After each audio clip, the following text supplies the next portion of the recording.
OPEN stock analysis and price predictions for Thursday is open door stock buy. I'll be breaking all of it down in this very brief short 1-minute video. I am the only person in the stock trading space that has actually done 43,000 videos over 5 years and documented everything, so I've seen what's working, what's not, and documented it all.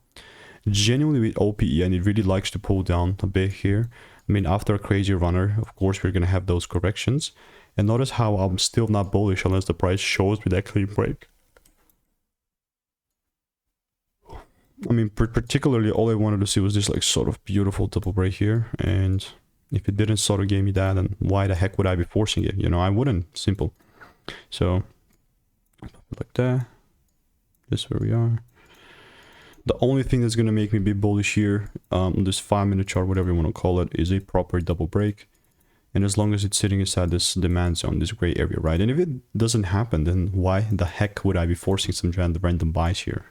I mean, the real answer is that I'm not going to do so. So, yeah, let me know what is your opinion on OPEN. Genuinely waiting. If you want to get my money-making emails and insights for free and stay tuned, click the first link in the description and I'll see you in the next one. Goodbye.